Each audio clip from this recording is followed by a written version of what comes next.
The Direct Tax Code, DTC 25, is not just a policy update, but a transformative step aimed at reshaping India's tax landscape to be more efficient, transparent, and globally competitive. The DTC seeks to replace the old Income Tax Act of 1961, which many believe has become overly complex, riddled with loopholes, and somewhat antiquated. Through the DTC, the government hopes to streamline processes, reduce ambiguities, and ultimately make the tax system fairer for all stakeholders. Historically, India has struggled with a complex tax system. The Income Tax Act, formulated over 60 years ago, has been updated with numerous amendments, leading to complications and a structure that is challenging to navigate for taxpayers and tax professionals alike. The journey to a simplified tax system began as early as 2009, with successive governments working towards creating a more coherent tax code. However, it was only recently that the government made tangible progress, signaling an intent to modernize the tax landscape comprehensively. One of the most significant changes in the DTC is the removal of the assessment year and previous year concepts, replacing them with a single financial year term for tax filing. For many, these terms have been a source of confusion. By using only financial year, the DTC aligns India's tax terminology with international norms, simplifying compliance and making the tax system more intuitive. The DTC also reshapes capital gains taxation by treating it as regular income. Under the new rules, short-term capital gains on financial assets will be taxed at 20% instead of the previous 15%. While long-term gains face a reduced rate of 12.55%, down from 20%. These changes signal an effort to balance revenue collection with fairness, as the new rates more equitably align tax burdens across income sources. However, investors with significant long-term investments might benefit from the lower rates, while those relying on short-term gains may face a steeper tax obligation. In terms of income classification, the DTC has also introduced clearer, updated terminology to make tax filings easier to understand. Income from salary will now be known as employment income, and income from other sources is renamed income from residuary sources.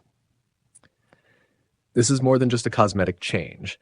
It makes the code clearer, reducing misinterpretation and making the tax filing process simpler for everyday taxpayers and professionals alike.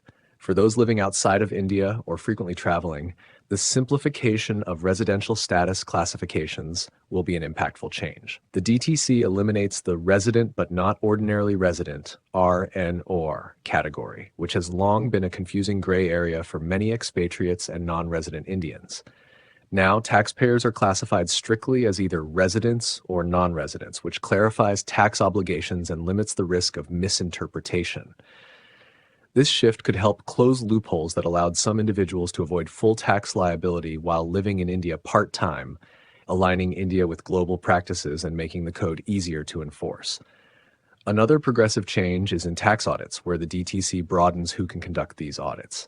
Traditionally, only chartered accountants, CAs, could perform tax audits, but the DTC allows company secretaries, CS, and cost and management accountants, CMA, to take on this role as well.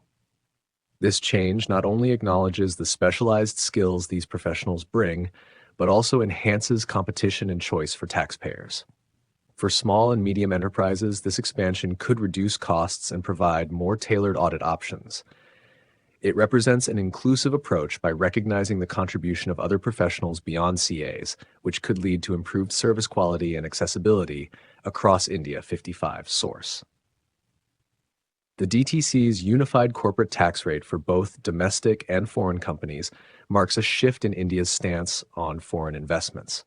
A single tax rate reduces the disparity between local and international businesses, potentially making India a more attractive destination for foreign companies.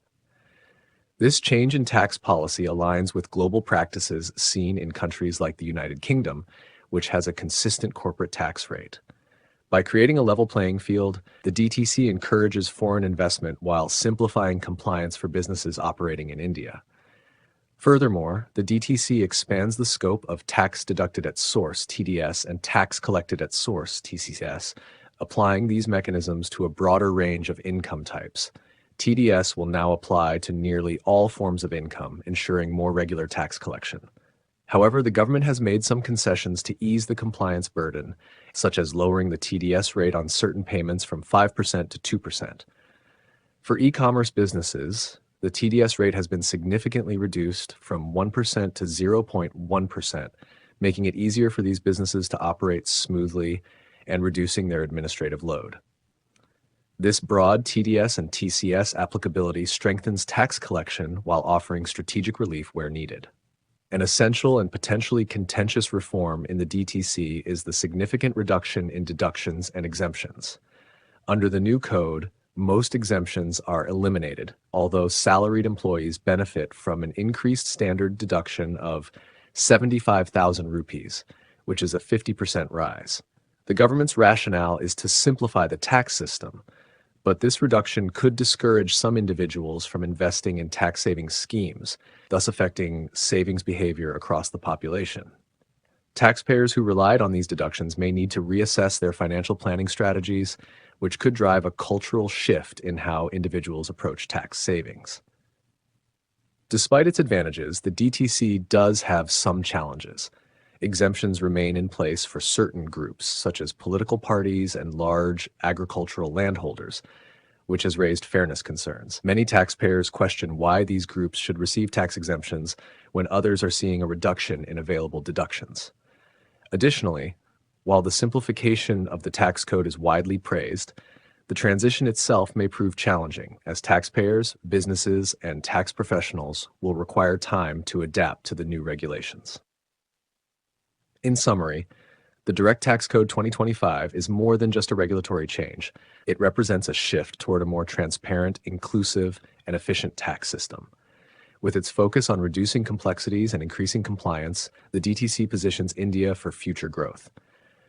The DTC's new features, such as unified corporate tax rates, expanded audit roles, and simplified classifications, make India's tax landscape more accessible and attractive for both domestic and international stakeholders. While challenges remain, particularly concerning exemptions and the shift away from deductions, the DTC lays a strong foundation for a modern tax system. It represents India's evolving fiscal landscape, aligning the country with global practices while catering to its unique needs. Through strategic planning and an adaptable approach, the DTC has the potential to drive economic growth and ensure India remains competitive on the global stage. Ultimately, the DTC reflects India's commitment to building a modern, resilient economy that can compete on the global stage. If you found this analysis insightful and valuable, please subscribe, like, and share your thoughts in the comments. Your feedback helps us create more content that keeps you informed and empowered.